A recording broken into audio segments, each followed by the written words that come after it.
ऐसा महसूस होता है कि दिमाग बस दौड़ता ही जा रहा है, मतलब एक पल भी शांत नहीं। हाँ बिल्कुल, आजकल ये बहुत आम है। तो आज हम एक दिलचस्प स्रोत पर बात कर रहे हैं।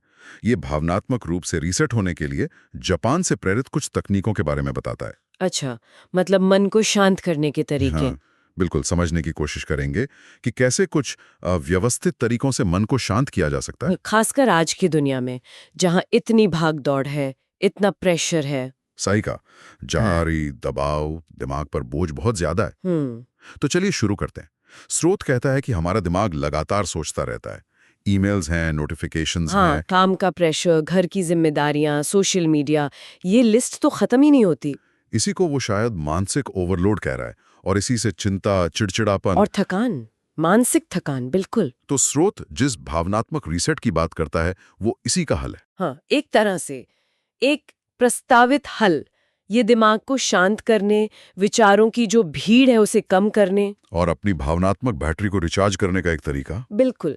और इसकी जड़ें जापानी संस्कृति में है। वहाँ व्यवस्था और सचेतनता पर काफी जोर दिया जाता है। अच्छा, तो पहला कदम क्या है? स्रोत कहता है अपनी भौतिक जगह को साफ करना। हाँ, जैसे डेस्क साफ करना या कमरा ठीक करना। जापान में तो सफाई का बहुत महत्व है।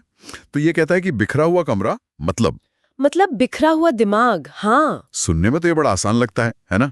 पर क्या सच में मतलब बस 10 मिनट डेस्क साफ की और शांति? हाँ, ये दिलचस्प है।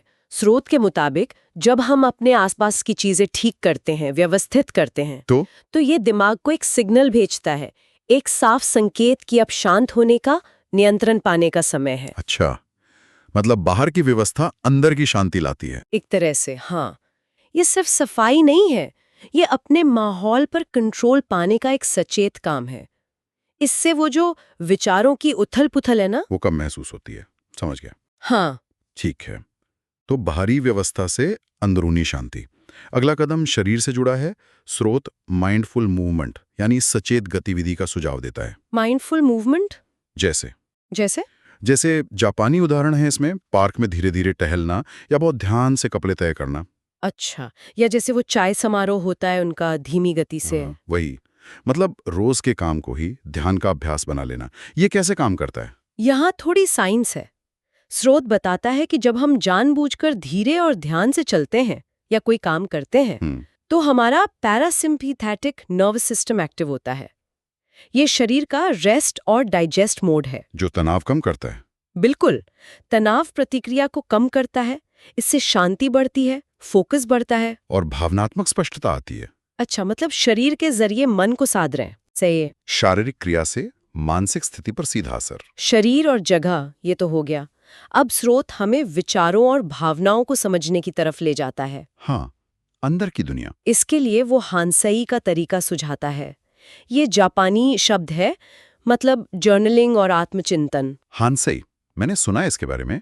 इसमें खुद को कोसना नहीं होता, बल्कि सीखना होता है। हाँ, अपनी कमियों या गलतियों को मानकर उनसे सीखना।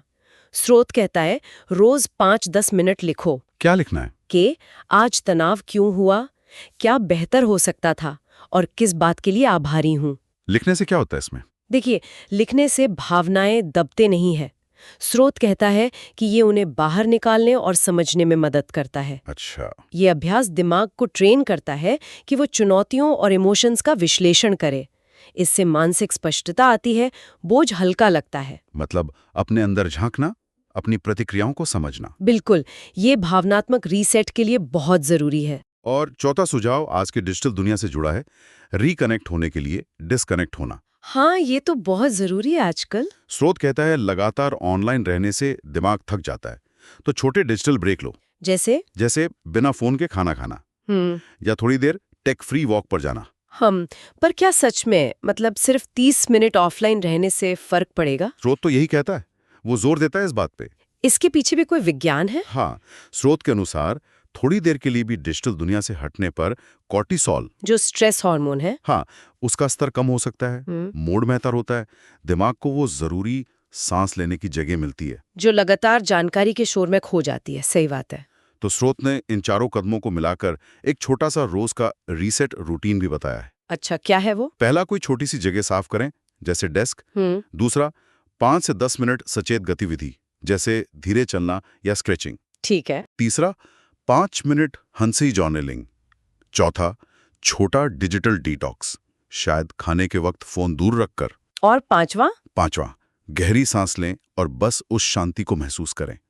स्रोत कहता है रोज के बस 15-20 मिनट भी काफी हैं। 15-20 मिनट, ये तो किया जा सकता है रोजाना? हाँ, इस पूरी चर्चा से एक बात मुझे बहुत अच्छी लगी। स्रोत का एक कथन है, क्या? आपके दिमाग को भी वैसी ही देखभाल की जरूरत है जैसी आप अपने घर को देते हैं। इसे साफ रखें, इसका सम्मान करें और इसे सांस लेने दें। वाह, ये तो बहुत गहरी बात है। दिमाग का घर, उसे भी साफ और व्यवस्थित रखना है। बिल्कुल। तो शायद इस बातचीत से यही सोचने वाली बात निकलती है कि ये जो छोटे छोटे कदम हमने डिस्कस किए, इनमें से कौन सा एक कदम है जो अभी इसी वक्त सबसे ज्यादा संभव लगता है या सबसे ज्यादा जरूरी लगता है? हाँ। शायद रोजमर्रा के मानसिक बोझ को संभालने की शुरुआत उसी एक छोटे कदम से की जा सकती है। सही कहा, सोचने वाली बात है।